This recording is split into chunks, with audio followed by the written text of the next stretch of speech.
सभी भक्तों को राधे राधे। श्री हरिवंश।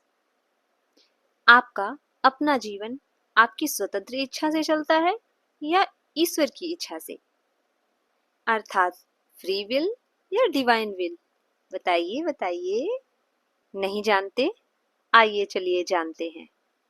फ्री विल और डिवाइन विल के बीच का फर्क समझने के लिए आपको ये समझना पड़ेगा कि ईश्वर आपके जीवन में क्या भूमिका रखते हैं। जरा सोचिए, क्या आपके जीवन के सारे फैसले ईश्वर लेते हैं? एक व्यक्ति स्वतंत्र मन स्थिति के साथ पैदा होता है। स्वतंत्र इच्छा केवल भ्रम है। तुम्हारा जीवन उस ईश्वर की मर्जी से चलता है। ईश्वर की स्वतंत्र इच्छा, मनुष्य की स्वतंत्र इच्छा को ईश्वर की इच्छा मानते हैं। सोचिए सोचिए, आप किस प्रकार का जीवन जीते हैं? इन सभी बातों पर विचार करिए। इस संसार में रहने वाला हर मनुष्य यह सोचता है कि उसका जीवन पूरी तरह से परमात्मा से संचालित होता है। उस ऊपर वाले के मर्जी के बिना इस धरती का एक पत्ता भी नहीं हिलता है। तो किसी के जीवन में फिर क्या बिसात होती है? लेकिन कभी क्या आपने ये सोचा है कि आपके जीवन के सारे फैसले ईश्वर लेते हैं? अगर आपका पूरा जीवन ईश्वर के इशारों से ही चलता है, तो फिर कर्म की महत्ता ही क्या है? अगर जीवन में सब कुछ पहले से ही तय है, तो हमें सचेत होकर जीवन जीने की आवश्यकता ही क्या है? हम मनुष्य बड़े ही अजीब होते हैं। जब किसी काम में हमें असफलता मिलती है, तो उसे अपनी किस्मत या फिर ईश्वर पर दोष डाल देते हैं। लेकिन अगर हम सफल हो गए, तो फिर सारा श्रेय खुद ले जाते हैं। यहाँ इसी सोच का फर्क है, फ्री विल और डिवाइन विल। आइए अब इसे थोड़ा और समझते हैं। हर जीव इस संसार में चेतना के साथ पैदा होता है। मनुष्य में दो प्रकार की चेतना प्रमुख रूप से होती है।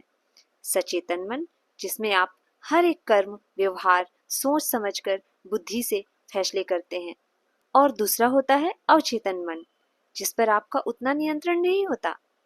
जब आप इस धरती पर जन्म लेते हैं, तो उसके बाद मृत्यु तक आप सारे फैसले स्वयं लेते हैं और अपने कर्म खुद तय करते हैं। ईश्वर ना तो आपके उस फैसले को प्रभावित करते हैं और ना ही आप किसी प्रकार की शर्त या किसी प्रकार का आप पर दबाव होता है। अब आप कह सकते हैं कि हर एक व्यक्ति स्वतंत्र मन स्थिति के साथ पैदा होता है, जिसे आप अपनी स्वतंत्र इच्छा भी कह सकते हैं। आपकी स्वतंत्र इच्छा आपके मन, बुद्धि और चेतना से जुड़ी हुई होती है। आपकी स्वतंत्र इच्छा के कारण ही आपके कर्मों को प्रधानता दी गई है, क्योंकि अच्छे या बुरे कर्म चुनना पूरी तरह आप पर डिपेंड करता है। वहीं जब आपके साथ ऐसा कुछ घटित होता है जिस पर आपका कोई नियंत्रण ही नहीं है, उसे आप ईश्वर की इच्छा या किस्मत कह सकते हैं। वेदों ने भी माना है कि एक व्यक्ति अपनी स्वतंत्र इच्छा के साथ जन्म तो लेता है, और उसके वर्तमान जन्म के कर्मों या संचित कर्मों में, अर्थात पिछले के सभी जन्मों के कर्मों में देखते हुए उसकी किस्मत तय होती है।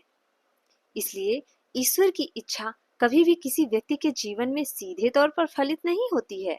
स्वतंत्र इच्छा केवल एक भ्रम है। स्वतंत्र इच्छा और ईश्वर की इच्छा को लेकर लोगों का अलग अलग विचार होता है। कुछ लोग मानते हैं कि स्वतंत्र इच्छा केवल भ्रम है, क्योंकि आप कितना भी चेतनापूर्ण होकर के फैसले लें, लेकिन परिणाम पूरी तरह ईश्वर की मर्जी पर ही डिपेंड करता है।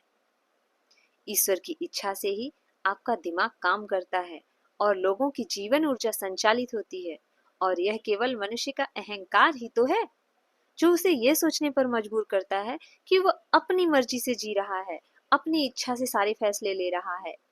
हमारा तुम्हारा सबका जीवन उस ईश्वर की मर्जी से चलता है।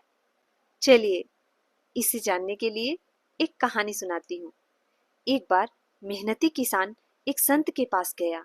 संत ने लोगों से यह कह रहा था कि अगर आप मन से भगवान की भक्ति करेंगे, तो भगवान आपको कभी भूखा सोने नहीं देंगे।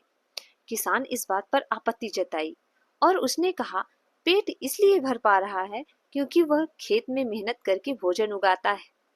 अगर वो मेहनत नहीं करेगा, तो भगवान भी उसका पेट नहीं भर पाएंगे। संत ने किसान से कहा, मेहनत करना तुम्हारा कर्म है, लेकिन तुम्हारा जीवन उस ईश्वर की मर्जी से ही चलता है। अगर वे चाहें तो तुम खेती भी ना कर पाओ, तो भी तुम्हारा पेट भर जाएगा। किसान संत की बात को झूठा साबित करना चाहता था, इसलिए वो एक जंगल में जाकर छुप गया और सोचने लगा, यहाँ तो कोई आ ही नहीं सकता है, जरा देखो मेरा पेट कौन भरता है। कुछ देर बाद वहां से कुछ लोग भोजन लेकर गुजर रहे थे। किसान छुपा हुआ था, लेकिन वो सोचने लगा, ये तो महज एक इत्तेफाक है कि भोजन उस तक आ पहुंचा है। ये लोग खा पी के चले जाएंगे। वो लोग भोजन को किसान से थोड़ी दूरी पर रख देते हैं और नदी में हाथ मुंह धोने निकल पड़ते हैं। तभी उन्हें शेर की गरजने की आवाज सुनाई देती है और वो भोजन छोड़कर भाग खड़े होते हैं। किसान ने भोजन को अनदेखा करते हुए अब भी छुपने का ही निर्णय लिया। तभी कुछ देर बाद वहां पर डाकुओं का गिरोह गुजरता है। उन्होंने भोजन को देखा, लेकिन उन्हें लगा कि शायद किसी ने उन्हें फंसाने के लिए भोजन यहाँ पर रख दिया है। तभी उनकी नजर छुपे हुए किसान पर पड़ती है। उन्हें लगा किसान ने भोजन में जहर मिला रखा होगा, ताकि वह वहां से गुजरने वाले लोगों को लालच देकर फंसा सके। इसीलिए उन्होंने किसान को भोजन रखने के लिए चखने के लिए भी बोला, कि जान सकें कि यह भोजन सुरक्षित है या नहीं, इसे लिया जा सकता है या नहीं। किसान ने चखने से जब मना कर दिया, तो वो डाकू उसे पीटने लगे। अंत में किसान को भोजन करना ही पड़ा और यह भी स्वीकार करना पड़ा कि भगवान की मर्जी के खिलाफ कोई नहीं जा सकता है, अर्थात हमारा जीवन ईश्वर की इच्छा से चलता है। राधे राधे। यदि जानकारी अच्छी लगी तो चैनल को सब्सक्राइब करें, वीडियो को लाइक और शेयर जरूर करें। आप लोगों के लिए इसी प्रकार के वीडियोस